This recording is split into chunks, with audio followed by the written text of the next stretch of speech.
Before we get started today, I'd like to introduce an idea called center of cultural gravity.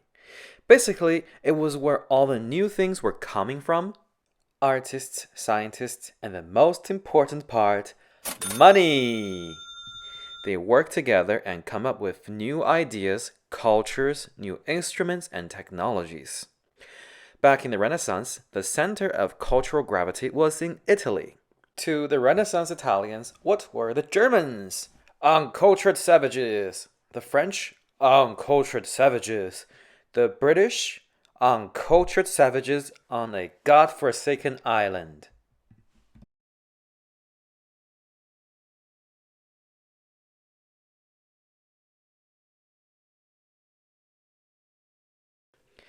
Like I said earlier, the most important part of culture hubs is money.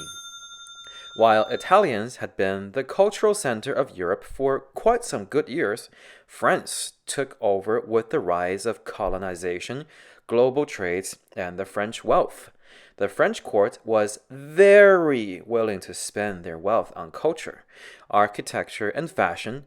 Magnificent, luxurious architectures such as the Versailles were built.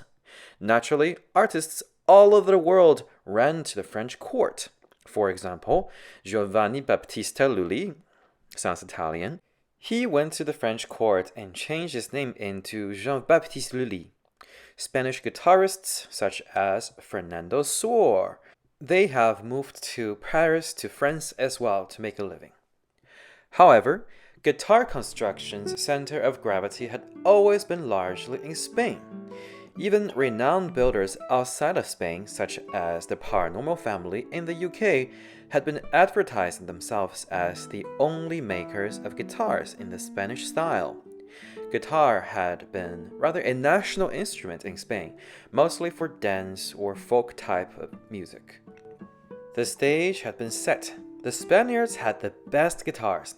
They had thinner soundboards, bigger bodies, longer string lengths. All of them contributed to louder guitars. They also invented the fan bracing system, and very quickly they adopted the single strings, same as the French and the Austro-Germans did. The world awaits one luthier to put all these new features in one guitar, and to spread its name in the hands of touring guitarist-composers Francisco Tárrega and his student Miguel Llobet.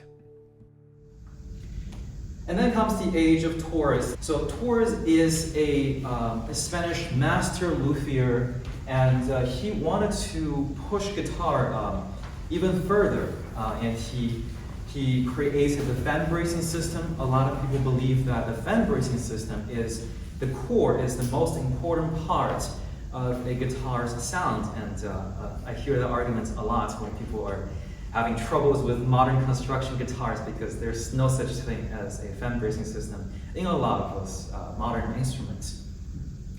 And they have bigger body, thinner woods, and bigger sound, more volume. You hear this topic come up all the time throughout this presentation, which is the pursuit of volume. That's been the theme from the beginning, from the creation of guitars.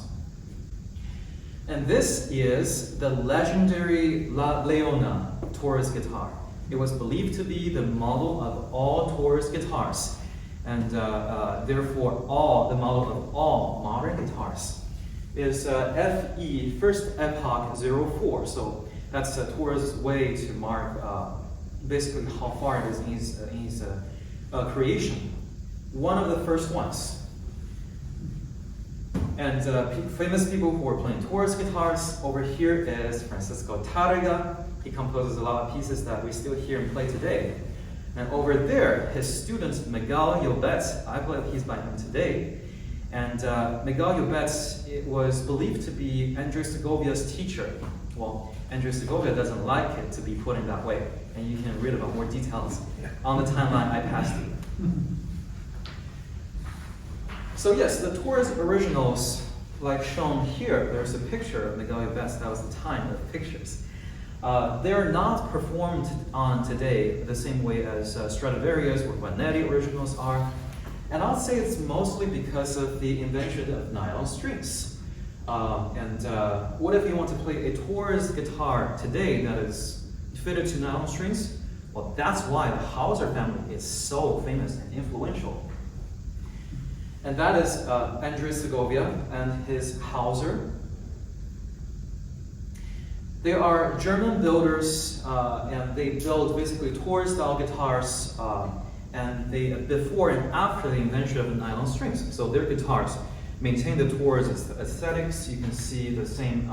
You see later, yes, the same headstock on Hauser guitars compared to a Torres, and they are fitted to nylon strings features and needs. As we can see here, Hauser Senior, Hermann Hauser Senior, he built romantic guitar at first, and it was Miguel Llobet who brought his Torres to Hauser, and the entire Torres family still builds copies of that Llobet Torres guitar until today. Is their so-called Llobet model. And here is some very interesting little thing is that this is, I would personally call Hauser the fourth. I mean, it's a little inaccurate because she's technically the fifth generation. There's one before Hauser Senior. Catherine Hauser, she's building in very similar ways, but in my opinion, I hear some subtle differences, a little touch of modernness in her construction. I have great hopes for her of becoming the next most important luthier, one of the next most important luthiers in the future. Other impressive Torres-style guitars include the Romanillos, extremely famous, Ari Brunet. He's German, but he was based in Chicago. His son is still in Chicago, Marshall Brunet.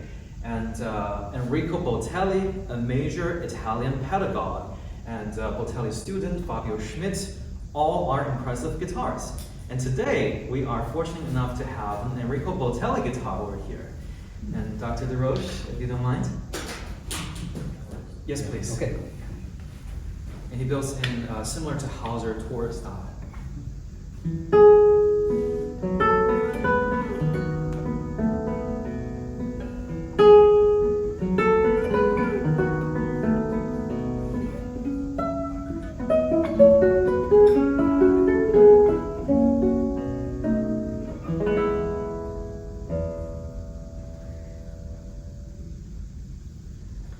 Thank you very much. Thank you again, Dr. De Roche, for your wonderful playing of the Enrico Botelli. Well, that'll be all for today. However, if you think you haven't heard enough Torres guitar, I have something for you here.